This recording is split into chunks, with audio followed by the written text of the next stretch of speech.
They said the guest room was taken.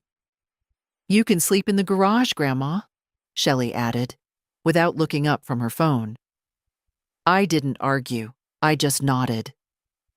Later, as I sat on a fold-out cot next to paint cans and a lawnmower, I realized I'd already made my decision. The cold settled into my bones by midnight. No insulation, no heater, just a scratchy blanket and an old quilt I'd crocheted myself back in 1982, the one with the orange tulips. My hands, once deft and fast, now slow and aching, tried to tuck the quilt tighter around my shoulders. My breath came out in puffs of mist. Somewhere inside the house, laughter burst from the living room. I could hear the clinking of glasses, the bright edge in Greg's voice when he drank too much, and Shelley's louder than necessary laugh. There must have been guests. Someone important enough to take the guest room. I didn't ask who. I hadn't asked much for years. The concrete under the cot was unforgiving. I turned to one side, my hip protested, turned to the other, my back joined in. The garage smelled like motor oil and dust. I closed my eyes and thought of James. He'd been gone 22 years, and somehow I still reached for him in moments like these. You wouldn't have let this happen, I whispered. My voice echoed against the metal shelving. Nobody heard. At 4:15, I opened the door and stepped out into the freezing morning. Stars still hung in the sky, sharp and indifferent. My breath fogged the air as I carried my small bag down the driveway. I didn't look back at the house. I already knew every window, every brick, every flicker of porch light. I'd paid for half of it after all. The bus station was a 20-minute walk. I took it slow. My knees didn't like the cold, but I kept moving. At the corner, a neighbor's dog barked once and fell silent. A porch light blinked on. No one came out. At the station, I bought a ticket to nowhere in particular. Just the first bus out. The woman behind the counter raised an eyebrow when she saw me with no coat, no scarf, just a thick sweater and a cardigan. "You okay, ma'am?" she asked. "I'm leaving before someone locks me in the garage again," I said. She didn't laugh, just nodded and handed me my ticket. On the bus, I sat by the window and watched the town pass by. The bakery where I used to buy cinnamon rolls for Greg before school. The library where I'd taught reading to second graders for 2 decades. The small park where I pushed a stroller, then watched from a bench as Greg played soccer. Places I used to belong. By the time the sun came up, I was 50 miles away. A diner near the highway welcomed me with weak coffee and warm pancakes. I sat in a booth, rubbing warmth back into my hands, and thought, not for the first time, that something in me had gone quiet these last few years. Quiet and tired, but not dead. I pulled a napkin from the dispenser and started writing. Names. Numbers. Things that still had my name on them. The house, the savings account, the small trust fund James and I had started for emergencies. I'd given Greg too much access. That was about to change. My phone buzzed in my purse. I didn't take it out. I didn't want to see the messages yet. Let them wonder. Let them return to an empty house and figure out what it meant. It wasn't revenge. It was release. The first time I told myself it was temporary, just until I got back on my feet. That's what I told Greg when I moved in, 3 winters ago, after a slip on the back steps left me with a broken wrist and a cast up to my elbow. "Only for a few weeks," I said, "until I can cook again, drive again." Shelley had nodded like she was doing me a favor. "Of course," she'd said, all teeth and no warmth. Greg hadn't looked up from his laptop, but weeks became months, then months became silence. No discussion of me leaving, but no suggestion I stay. I became part of the furniture. Quiet, out of the way, low maintenance. I learned when not to enter the kitchen, when not to touch the thermostat, when to disappear into my room. They called it the guest room, but it had no lock, and the mattress sagged in the middle. The dresser smelled of cedar and old mothballs. I brought only the essentials: a week's worth of clothes, a framed photo of James, my knitting basket. It was supposed to be temporary. I didn't want to get comfortable. Shelley liked things just so. Shoes by the door, no perfumes, no TV during dinner. "It's not personal," she'd say when she moved my things. "I just need order." One morning, I found my teacups boxed and stacked by the basement stairs. "Too much clutter," she explained. I didn't argue. Greg was different when he was younger. He used to curl into me after school, his head tucked under my chin. "You smell like cookies," he once said. I don't know when he started looking at me like a slow-moving inconvenience. Probably when I sold the house, the one James built with his own hands, and gave most of the money to help with their mortgage. "It's only right," Greg had said, pleased. "You'll be living here now. It's still your home, too." That was the last time he made me feel like I belonged. I didn't complain. That's the part that keeps circling in my mind. I didn't complain when they switched my room twice to accommodate guests. I didn't complain when they forgot my birthday, or when they asked me to keep quiet during Shelley's Zoom calls, or when they left me off the vacation trip to Arizona, because flights are tricky at your age. I adapted. I found ways to shrink myself into their lives without taking up too much space. I learned to cook early, clean when no one was home, and retreat quietly when they had company. I smiled when they remembered to include me in group photos and didn't cry when they cropped me out for the frames. But time has a way of sharpening small indignities into something hard and bright. It was Shelley's voice that woke me, sharp and exasperated. "Greg, I told you, the guest room's taken. Your mom can sleep in the garage." There was no whispering, no apology. They spoke like I was deaf or too old to care. I lay still in the bed that was mine and not mine. It was late.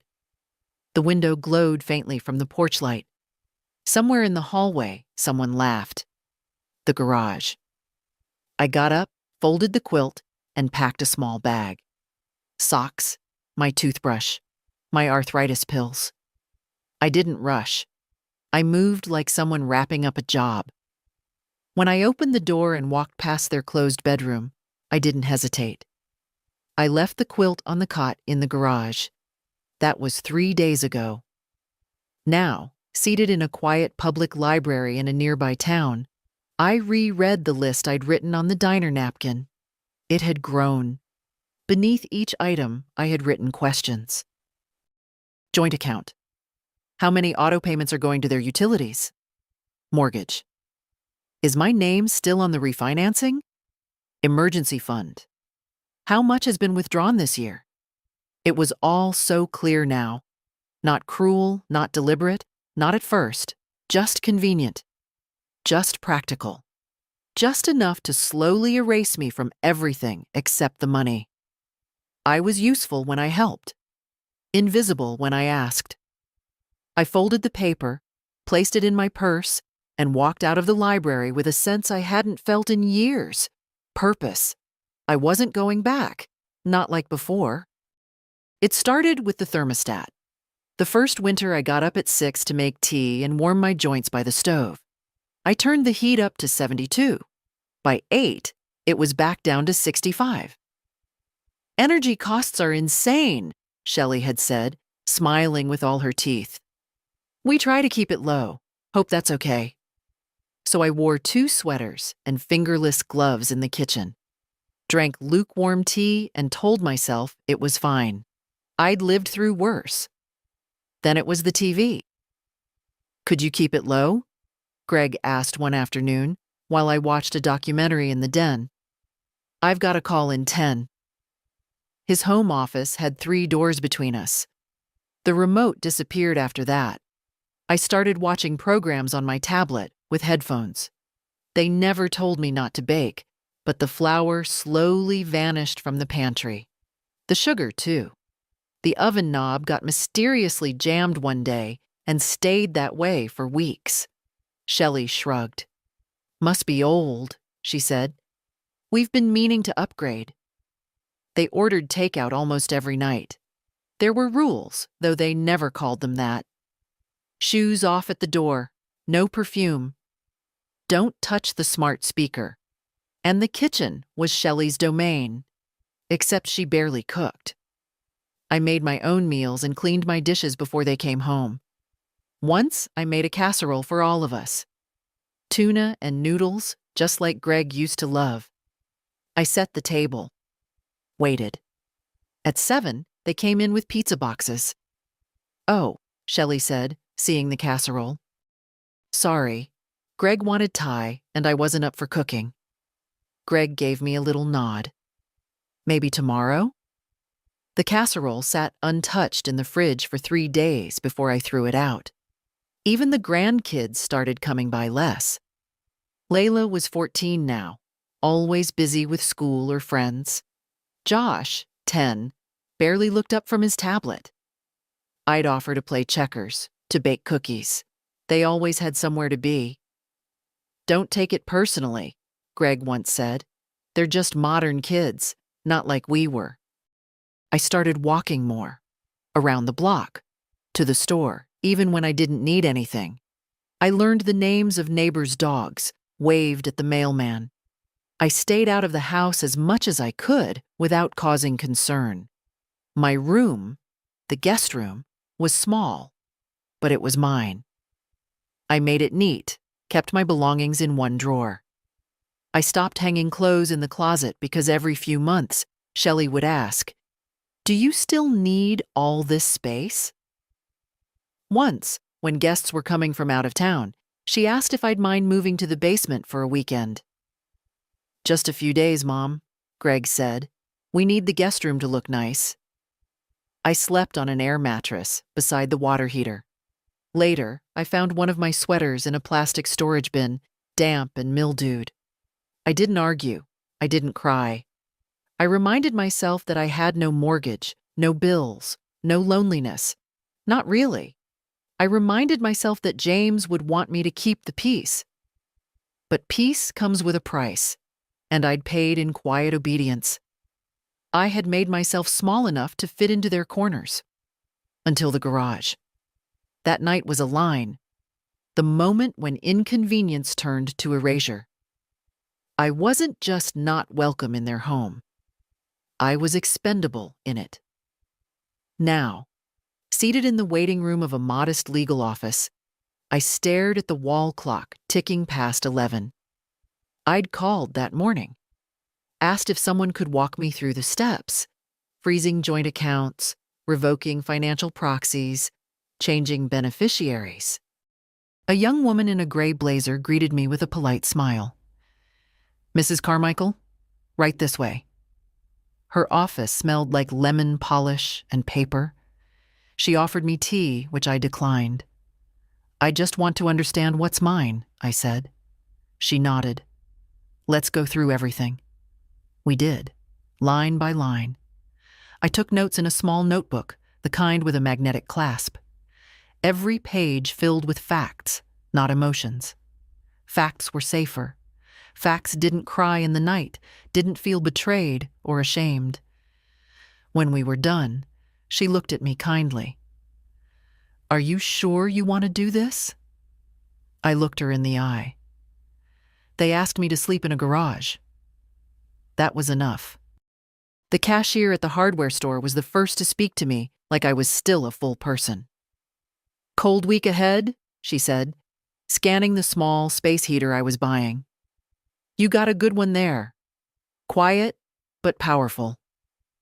I nodded, gripping the handle of my tote. I'd picked out the heater carefully. Not too expensive, but with enough strength to warm the corner of the garage where I knew I'd be sleeping. I told myself it was just precaution. I hadn't yet admitted the truth to myself, that my place in the house had shifted permanently and not in my favor. A week before that, Layla had stopped by after school. Just her and me in the kitchen. I made cocoa the old way, on the stove, with whole milk and a pinch of cinnamon. She took one sip and smiled. "Nobody makes it like you, Grandma." We sat in silence for a while. Then she said, "Mom says you're always tired, that you like being alone." I looked at her. She was 14, but her eyes were already half closed to things she didn't want to see. "Do you think that's true?" I asked. She shrugged. "You don't say much anymore." That night, I lay awake and thought about all the things I hadn't said. Not when they asked me to give up my bedroom.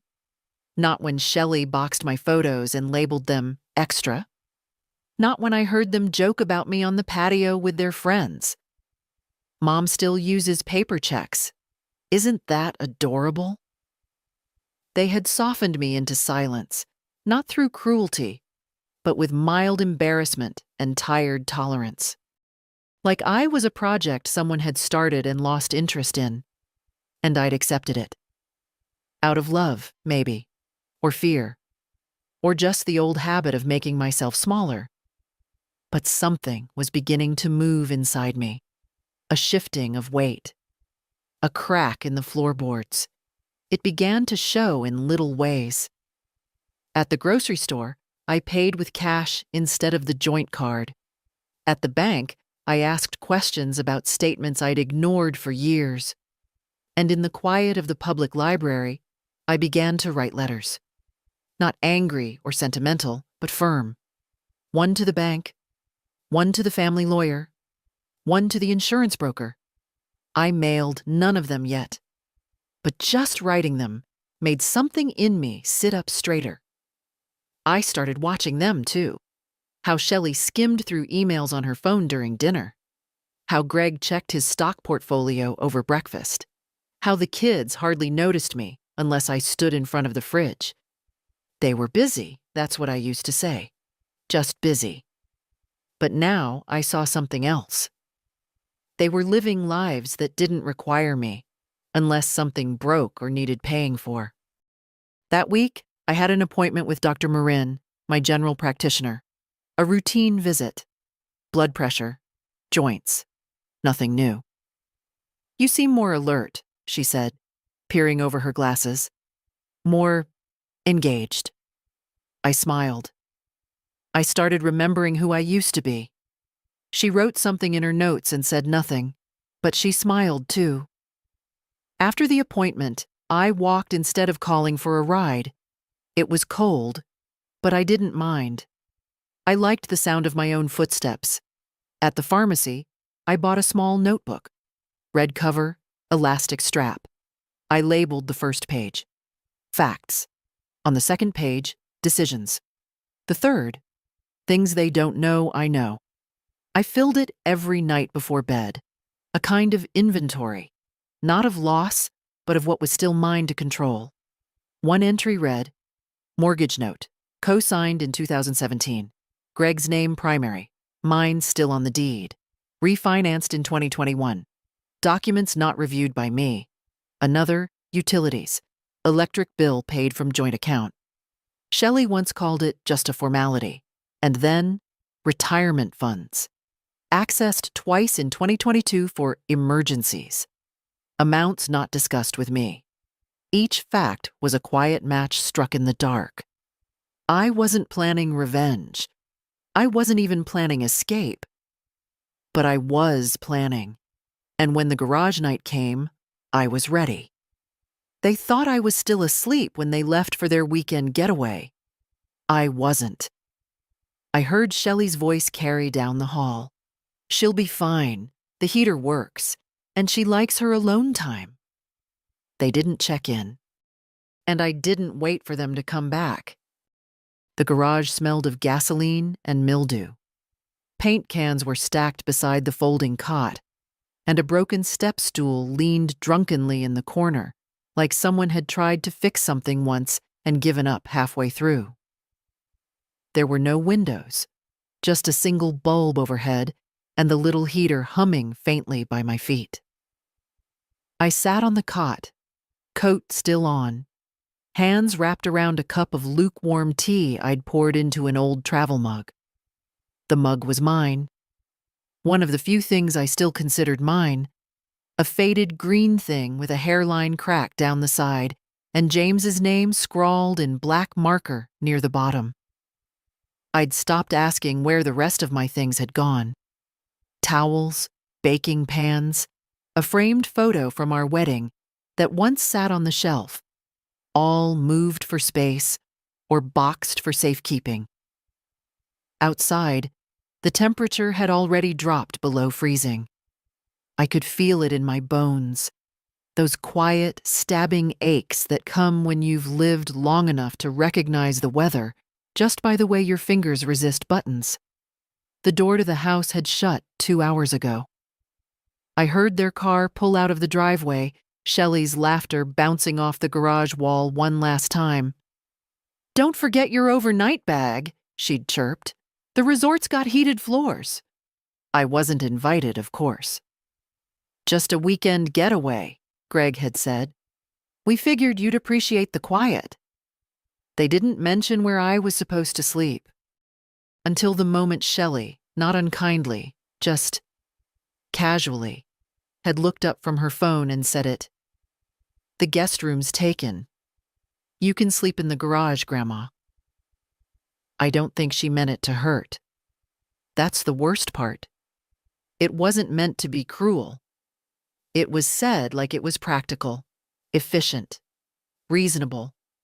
So here I was, wearing 2 sweaters and the same wool socks I wore last Tuesday, sitting on a cot beside a lawnmower that hadn't been used in years. The heater ticked and wheezed. The bulb flickered now and then. And the silence. That was the real sound. Not just the absence of voices, but the full-bodied hum of a life I no longer had. I sat that way for what must have been an hour. Then I stood, slowly, walked to the corner of the garage where an old metal shelf held boxes marked Holiday and Greg's college stuff. I found a blanket in one, threadbare, smelled like dust and oranges. I spread it over the cot and lay down. The cot groaned beneath me, the metal bar pressed against my back. I looked at the ceiling, and I waited. Not for morning, not for rescue. I waited for myself. I remembered a night when James and I were young, newly married. The heater had gone out in our first apartment. We lit candles and put on every coat we owned. We laughed until we couldn't feel our faces, then held each other in bed until the morning sun pushed the frost off the windows. There was no one to hold me now. No shared coat rack. No laughter. But there was still me. At 3 a.m., I woke up shivering. The heater had stopped. I got up, knees howling, and kicked it gently. Nothing. I unplugged and plugged it back in. It coughed to life, flickered red, then fell silent. I looked around, teeth chattering, and for a moment I saw the space for what it was. A place to store forgotten things. Dead tools, empty boxes, people they didn't know what to do with. By 4:15, I was dressed, my bag packed. I didn't leave a note. There was no note to leave. They didn't ask where I was going, so I didn't tell them. I walked past the flower beds I used to tend, past the porch light I had paid to replace, past the gate Greg never got around to fixing, and I didn't look back. The bus station was almost empty at dawn.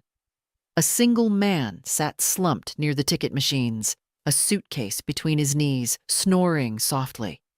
The overhead lights buzzed, too white, too loud. I stood in line behind no one, waited for a woman in a maroon vest to glance up. "Where to, ma'am?" she asked, eyes flicking past me before settling back on her screen. "First outbound," I said. Doesn't matter where. She raised her eyebrows but didn't ask. Just tapped the keyboard and said, "Bus to Hensonville leaves at 6:05. You'll need to switch in Halder." "That'll do." She printed the ticket, slid it across. "Cold out there," she said, almost kindly. "Yes," I said, "but not where I'm going." The ride was slow. I sat by the window and watched the landscape shift. Not dramatically, just enough to feel it. Neighborhoods blurred into fields, the dark stitched together with patches of silver frost. The roads were empty, the sky bruised with early light. I thought about what they'd find when they came back. No note, no missing things, just absence. My purse gone, my pills, the travel mug, the blanket folded neatly on the cot, the heater unplugged, the cot itself smoothed flat. They wouldn't panic, not at first. Shelley would think I went for a walk, or maybe to the store. Greg might check the garage, frown at the quiet. It would take a few hours before they started calling. Before they noticed what else was gone, the binder with the financial records, the drawer in my room where I kept my checkbook and bank statements, the folder labeled home ownership documents. I'd never really been invited to discuss. I didn't want to hurt them. That was never the point. I just wanted them to know I wasn't asleep anymore. At the transfer stop in Halder, I bought a cup of watery coffee and sat on a bench with my coat collar pulled high. My phone buzzed once. Greg. I didn't answer. I turned the ringer off and dropped it back into my bag. There's a peace that comes with the early morning. Before people know you've disappeared, before the questions start. It's not silence. It's breath. It's space. I remembered the first time I left home, at 21. Married James that fall. We had a single bedroom and a leaky roof, and still we thought we owned the world. He made furniture from discarded wood, and I worked at the elementary school lunchroom, hair in a net, arms elbow deep in dishwater. We built a life that way, with scraps, with smiles, with stubbornness. And when he died, the world didn't fall apart. I kept it moving. I sold the old house. I gave Greg and the kids what they needed. I said yes more times than I can count. I signed forms I didn't read. I trusted they'd keep me close. But somewhere along the way, I stopped being part of the plan. I became the asterisk, the logistical wrinkle. Now, on a bus headed toward a town I barely remembered, I opened my notebook and began to write again. Things I still own. My name. My decisions. A quarter share of the house. A personal savings account with balance last checked at $43,816. A retirement fund not yet touched. My story. That last one mattered more than I realized. By noon, I arrived in Hensonville, a small place.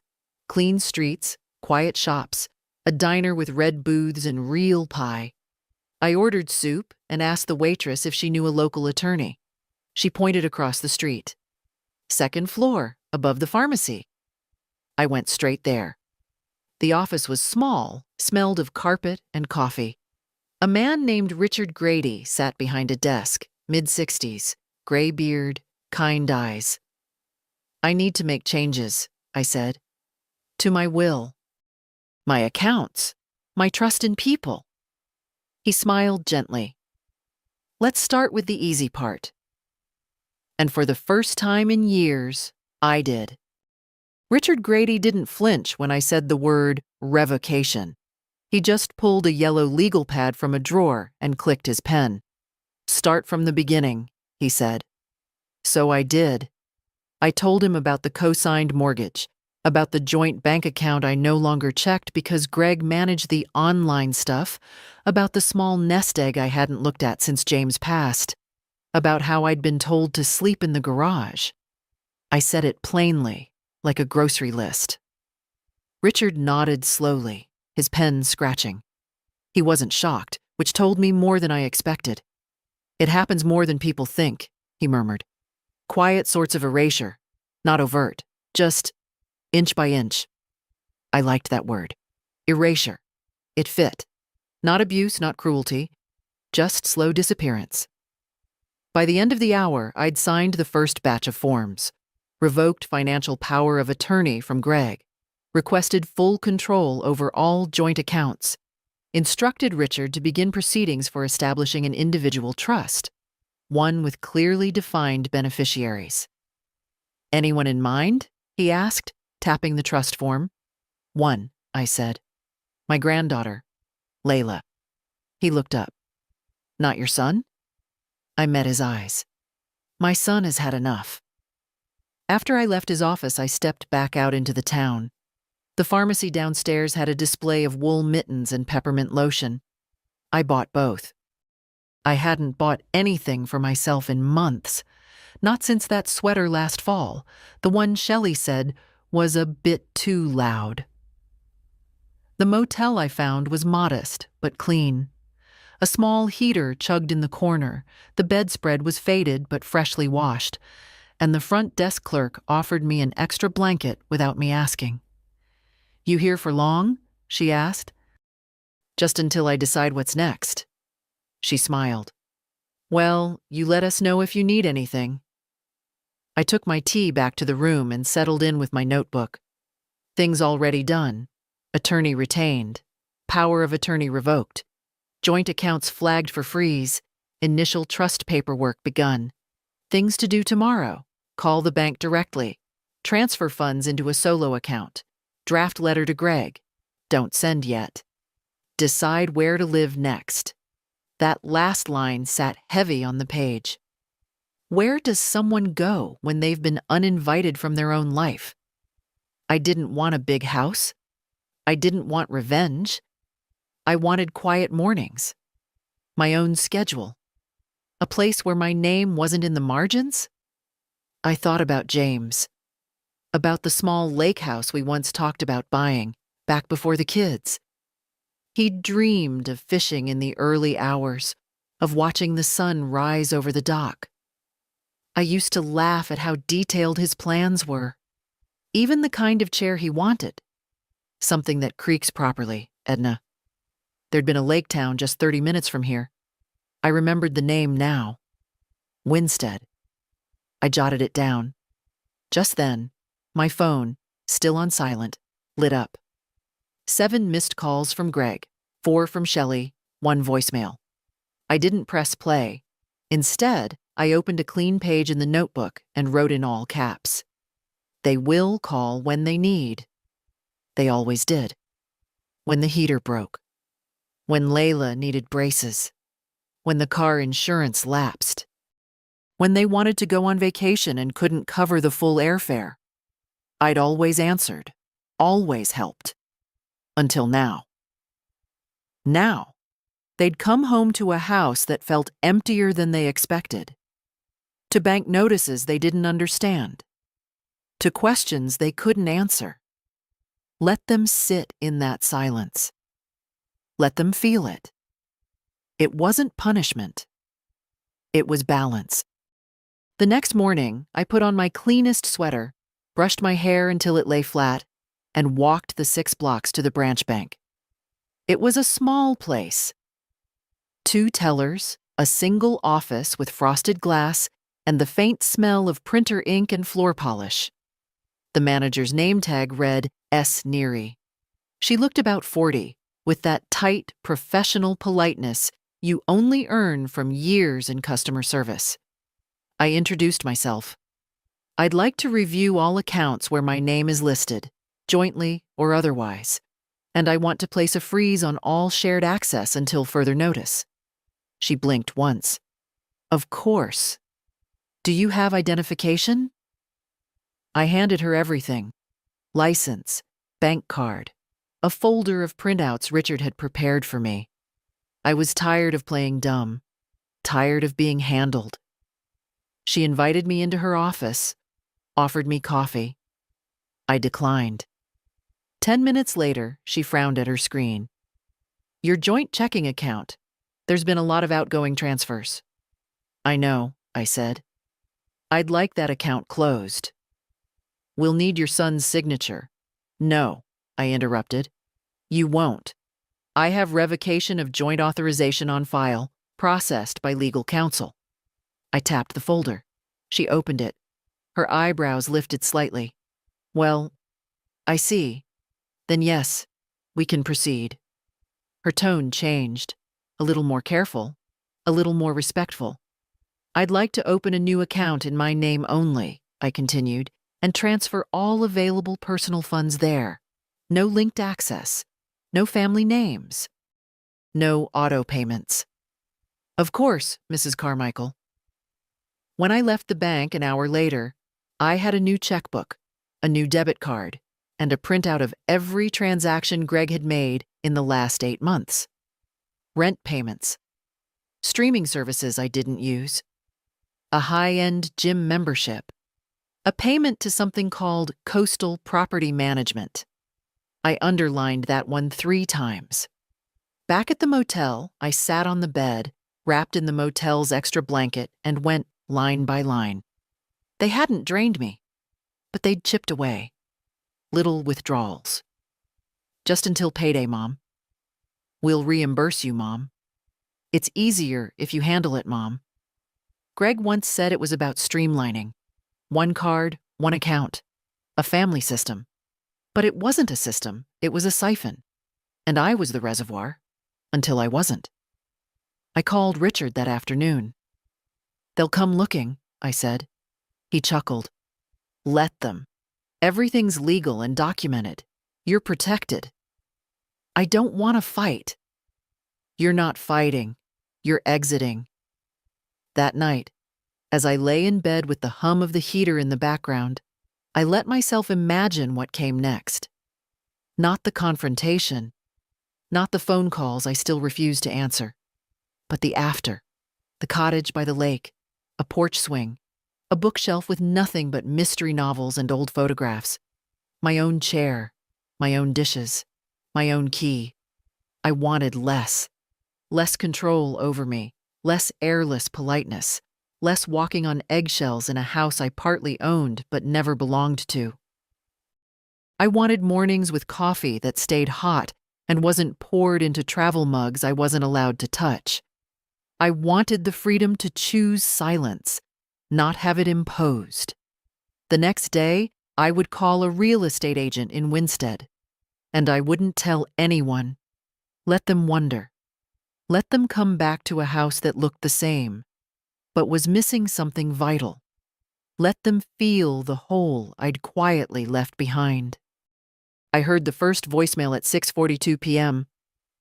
I didn't mean to play it. My finger brushed the screen while I was setting the alarm on the motel's old digital clock, and suddenly Greg's voice filled the room, tinny and unsure. Mom, hey, we just got back and... Are you out? Your room's empty. I mean, everything looks okay, just... Yeah. Call me when you get this. Okay? That was the first one. By the time I finished brushing my teeth, there were 3 more. One from Shelley. Sharp. Brittle. Edna, this isn't funny. If you're upset, we can talk, but disappearing isn't the answer. And 2 more from Greg, each more anxious than the last. The 4th ended with, Mom, I swear if something happened... I turned the phone off. It was tempting. So tempting. To reply. To let him know I was safe. That nothing happened. That I had simply removed myself from a place where I wasn't wanted. But I didn't. I let the silence speak. Let them sit in their perfect, climate-controlled house with their matching dinnerware and their guest room, freshly vacuumed and waiting. Let them step over the quilt I'd left folded in the garage. Let them notice how clean the coffee table was, how the checkbook was gone, how no bills had been paid. They didn't call Layla. I knew that because at 8:17 she texted me herself. Grandma, are you okay? Dad's acting weird, said you're out. What's going on? I replied to her and only her. I'm okay, darling. I just needed some air. I'll call you tomorrow. 3 dots appeared, then stopped. Then another text. I miss you. And I wrote, I miss you too. Then I turned the phone off again. The next morning, I walked to the town's little breakfast cafe and ordered pancakes, extra butter. No one stared. No one asked where I was from. The waitress called me Han and topped off my coffee before I could ask. I opened my notebook. Calls from Greg. 7 calls from Shelley. 4 texts from Layla. 2 missed. Nothing essential. There was a clarity now that I hadn't known I needed. That day, I went back to Richard's office and signed the final documents. The trust for Layla was officially initiated. My remaining funds were protected. The deed status on the house back home was under review and soon to be legally partitioned. They won't be able to sell it without your consent anymore, Richard explained. Good, I thought. Let them learn what consent feels like. As I left, my phone, now briefly powered on, lit up with a message. Greg, we need to talk. I think there's been a huge misunderstanding. I smiled. That phrase. There's always been a misunderstanding. My tone, my expression, my absence at events I was never invited to. The way I noticed things, remembered things. The way I stopped offering, stopped agreeing. The way I left. They never understood the simplest truth. I had the right to say no. No to being moved around like furniture. No to eating at a different table. No to being told I was too sensitive when my name was dropped from plans. And now, I had said no with every form I'd signed, every transaction I'd undone. By noon, I had 2 appointments to view small rental homes near Winstead Lake. 1 bedroom, no stairs. Quiet neighborhoods, not much. But mine. And tonight, I'd sleep again under a roof no one could push me out of. The first house was small, but it smelled like fresh paint and dry wood. The landlord, a quiet man in his 60s named Frank, handed me the keys without asking too many questions. Take your time, he said. It's open. The living room had 1 window, slightly warped but still functional. The light came in sideways, soft and thin, like the early pages of autumn.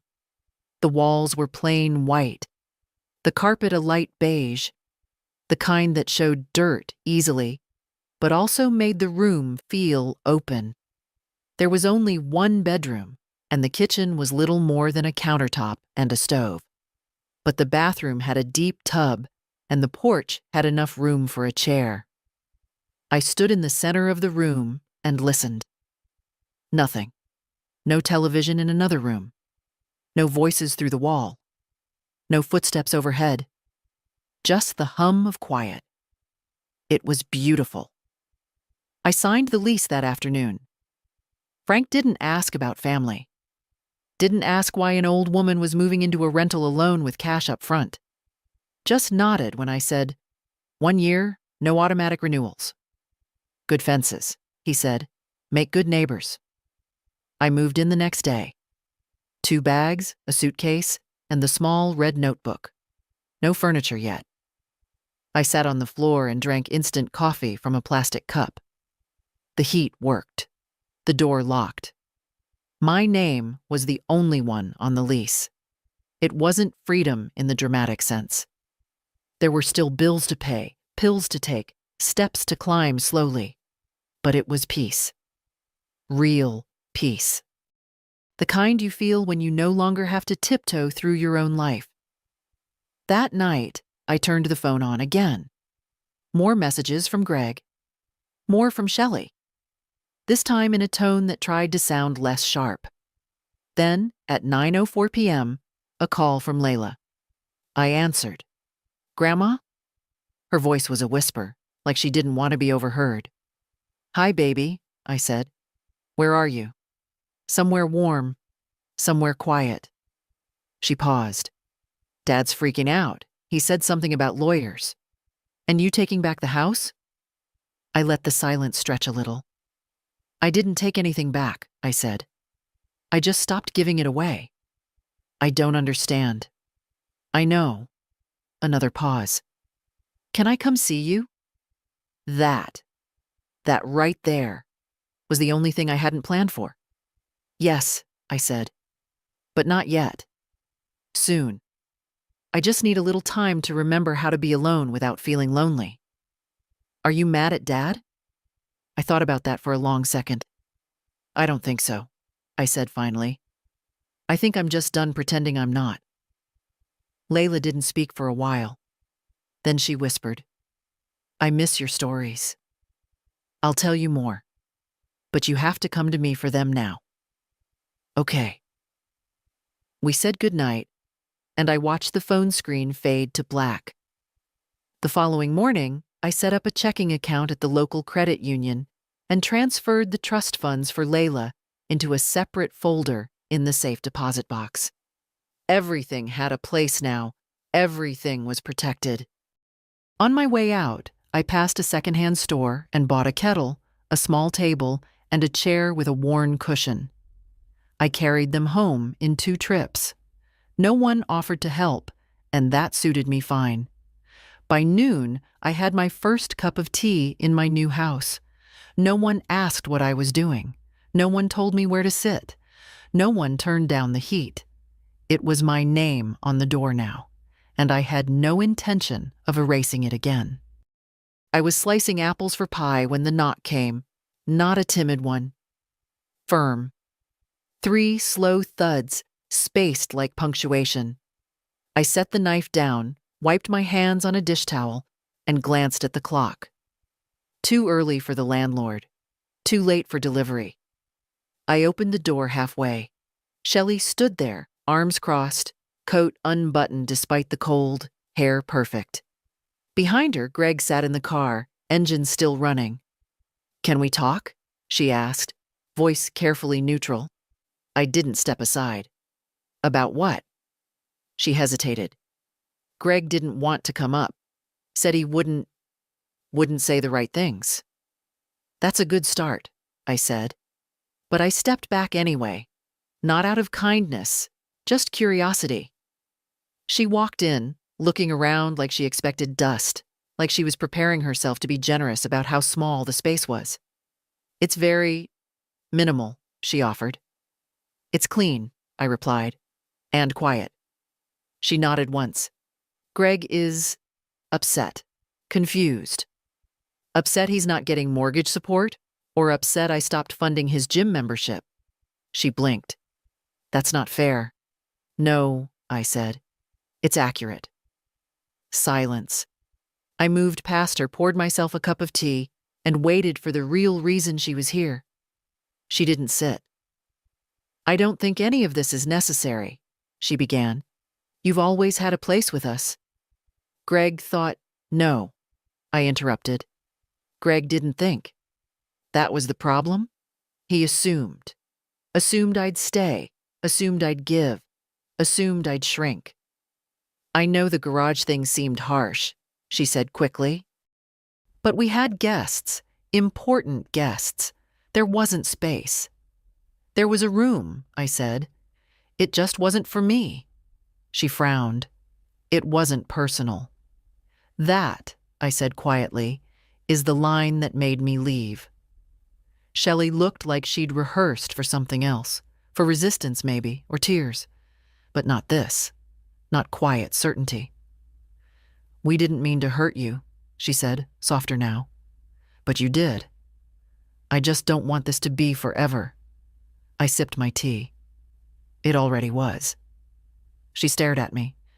You stopped seeing me as someone with a boundary, I continued. Someone with a memory. You wanted help, not history. I'm here, aren't I? Yes, I said. But it's not your visit that counts. It's what you do when I'm not in the room. Another silence. Outside, the wind picked up. Her coat fluttered behind her. You could still come back, she said. We could adjust. I already did, I said. I adjusted to solitude and peace and knowing what belongs to me. Finally, her gaze dropped. She glanced once around the room at the single chair, the folding table, the kettle. You really don't want to come home." "I am home." She nodded slowly and stepped back toward the door. "I don't know what Greg will do," she said. "He's proud." "So am I." Shelley paused. "Layla said you want to see her." "I do." "She's worried." "She'll be okay," I said. "We both will." She opened the door. Cold rushed in. "I'll tell him you're fine." I never wasn't. Then she was gone. No drama. No slamming. No breakdown. Just a woman who lost access to something she never saw as mine. I finished the apples. The pie came out just right. Layla arrived 2 days later, carrying a grocery bag with both hands and a nervous smile that tugged more at my heart than any of Greg's voicemails ever could. "I brought the stuff for your tea," she said, holding up the bag. "The kind you like. The weird dried ginger kind?" "It's not weird," I said, stepping aside. "It's proper." She laughed, a real one, full and sudden, and walked into the little kitchen like it was the most natural thing in the world. Like she'd done it 100 times. The truth was, she hadn't. At the old house, we'd shared more rides than rooms. She'd always been busy or distracted or following the rules Shelley set without question. Not cruel, just distant. But not today. She took off her coat, kicked off her sneakers, and stood barefoot on the cold kitchen tile. "It's small," she said, looking around. "But it feels kind of like you." "It is me," I said. "Or at least it's mine." I put the kettle on while she unpacked. Ginger root, honey, the square tin I used to keep on my windowsill before it mysteriously disappeared in their house. She'd found the same brand. "I had to order it," she admitted. "No one sells it near us." "I appreciate the effort." She leaned on the counter and watched me slice the ginger. "Dad's not taking this well," she said after a moment. I nodded. "He wouldn't. He says you blindsided him." "Did he mention the garage?" She swallowed. "He says that wasn't what he meant." "It's always not what he meant." But it was what he did.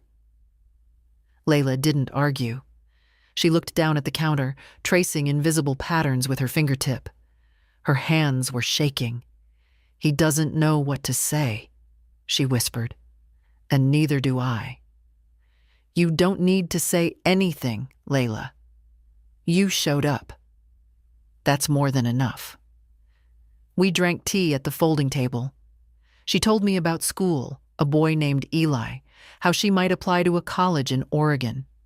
I listened like I was learning a new song. At some point, she asked, "Did you ever want to run away before?" I took my time answering. I never wanted to run. I just kept hoping someone would notice I was standing still. She looked at me then, really looked. The way James used to, like I was a person and not a parent. "I'm glad you left," she said. "So am I." She stood and washed the cups without being asked. Found the dish towel.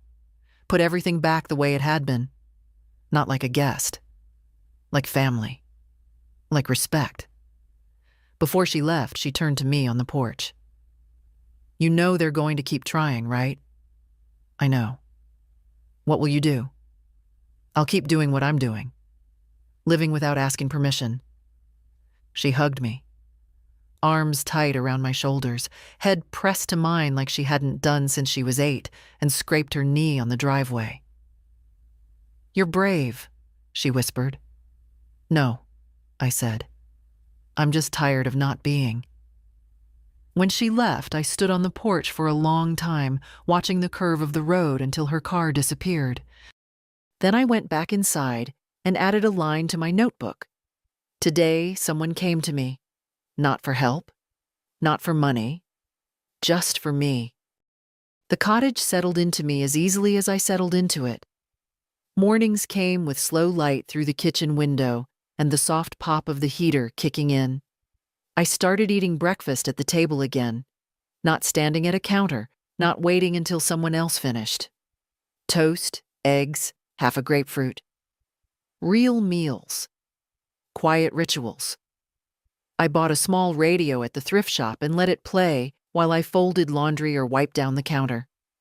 Old jazz sometimes, or weather updates in calm, practiced voices. I liked the sound of people speaking without needing anything from me. Every few days, Layla texted. Nothing urgent.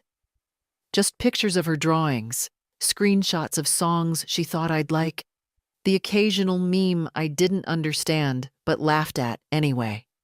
I never pushed her for more. She came when she could. That was enough. Greg didn't come. He wrote, though. A long email with phrases like deeply regret and never meant and want to make things right. It read like something written at 2 a.m., rewritten at 3, and sent at 4 when pride and panic collided. I didn't reply. Not out of spite. Just because it wasn't owed. Shelley wrote once too. Shorter, colder. She used words like disruption and escalation, as if I'd pulled a fire alarm in the middle of a dinner party. Her message ended with, "We just wish you'd spoken to us directly." I read that one twice. Because I had, many times, in small ways. In silences and swallowed questions, and in every time I said, "It's fine," when it wasn't. But people don't hear you when they're not listening. I saw them once. Briefly. I'd gone into town for groceries, turned the corner by the pharmacy, and spotted them across the street. They didn't see me. Shelley was saying something, tight-mouthed, hands moving fast. Greg nodded, distracted, jaw clenched the way it always was when things weren't under control. They looked older than I remembered, tired in a way that went beyond sleep. I stepped into a side alley and let them pass. Later that afternoon, Richard called. "The title audit's complete," he said. "Your name's secure on your quarter share of the property. Any attempts to refinance, sell, or take equity without your approval will be legally blocked." "Thank you," I said. "There's more." I waited. "Your original co-signing on the 2017 mortgage. There were some irregularities. Missing signatures, delayed filings, enough that if you wanted to contest your financial responsibility, you could." I felt nothing. Not anger. Not satisfaction. Would it hurt them? Financially? Yes. Legally? Possibly. I was quiet a moment. Then, "No. Let it stand. I just want it to stop." Richard hesitated. "You're sure?" "Yes. I didn't walk away to start another fight. I walked away to end the quiet one." After the call, I took my tea onto the porch and watched the wind roll through the trees. A dog barked in the distance. Leaves blew in circles on the gravel path. I thought of James, of the way he used to say, "You can't fix everything, Edna. Some things you just walk past." He was right. That evening, I unpacked the last box. Inside, 3 photo albums, my wedding ring in a little cloth pouch, and the small quilt they'd left folded in the garage. I shook it out, shook the dust of memory from it, and laid it across my bed. It fit perfectly. Greg called again. I didn't answer the first 3 times, but on the 4th, I picked up. Not because I had anything left to explain, but because I wanted to hear his voice with all the layers stripped away. No audience, no Shelley listening from the next room, no kids in the background. "Mom?" His voice cracked on the first word. "I'm here," I said. Long pause. I don't know what to say. "Then start with the truth." He let out a shaky breath. "We didn't mean for it to get like that. It just happened. Things piled up. Schedules. Bills. We didn't notice." "You noticed," I cut in. "You just didn't look." He didn't argue. "You left me in a garage?" He tried to jump in. It was temporary. It was only a night. No, I said. It wasn't one night. It was every day that came before it. That night just made it clear. More silence. I imagined him sitting in the kitchen, hunched over the table like a boy again, waiting for someone to fix it for him. I panicked when I saw you were gone, he said. Because of the accounts? No, he said quickly. Because you were gone. I let that sit. I thought you'd always be there, he said. Even if you were quiet. Even if you were mad. I thought you'd just stay. I know, I said. I'm sorry. He meant it, not perfectly, not in the way that rewrites the past. But he meant it the only way he could. Broken, late, and real. I don't hate you, Greg. I know. I just can't come back. His voice caught. I didn't call to ask you to. That surprised me. I called because I wanted you to know I get it now. Not everything, but some.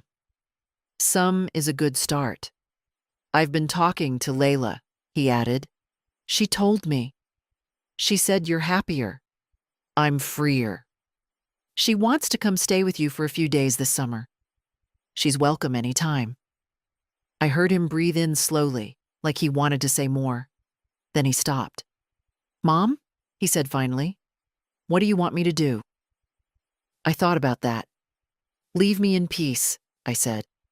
And next time someone hands you silence, don't assume it means nothing's wrong. He said okay. We hung up without promises, without neat endings. Afterward, I sat on the porch with my tea and watched the wind move across the water in small, steady pulses. It wasn't closure, but it was enough. The lake was quiet that morning. Not the kind of silence that feels empty, but the kind that fills you up slowly, leaf by leaf, ripple by ripple. The kind of quiet that feels earned. I sat on the porch wrapped in my quilt, sipping coffee from the same chipped mug I'd carried out of the garage that night. The mug had survived it all. Cracks, drops, being boxed up and forgotten. A bit like me. A bird landed on the railing, tilting its head as if it recognized something in me. I smiled, nodded once, and it flew off again. That day I didn't do much. I rearranged the bookshelf, wrote in my notebook, watered the tiny herbs growing in pots along the windowsill. It wasn't a productive day by any external measure, but it was full of choice, of breath, of space that belonged to me. The mailbox held a letter from Layla. Real paper, real handwriting. Grandma, I told Dad. I'm spending part of the summer with you, whether he likes it or not. He didn't argue. He just nodded. I think that's his version of okay. I'm bringing books and those ridiculous puzzles you used to hate. You're not getting rid of me now. I pressed the page to my chest and closed my eyes. At lunch, I took a walk down the gravel path behind the cottage, the one that led through a tangle of trees and ended at a bench by the water. James would have loved it there. Not because of the view, though the view was kind, but because it was the kind of place where nothing rushed you, nothing expected anything. I sat for a long time, and when I stood up again, something shifted inside me. Not dramatically. Just a click. Like a door that had been stuck for years finally eased open. When I got back to the cottage, I pulled out my red notebook and added the final page. What I have now, a roof I chose, a silence I own, a granddaughter who sees me, a past I no longer apologize for, a name I didn't let them erase. I placed the notebook on the windowsill and opened the window just a crack. Let the wind touch the pages. Let the world know I stayed standing. I made tea. I turned on the radio, and as the music played, something old, something slow, I let myself exhale. We don't always get justice, but we can get clarity. We can get ground under our feet again. We can stop being polite in the face of erasure. We can leave, even if it's late, even if it's quiet, and we can begin again without asking permission. If this story touched something in you, share it with someone who needs to hear it, someone who's been sleeping in silence for too long. We deserve more than survival. We deserve return.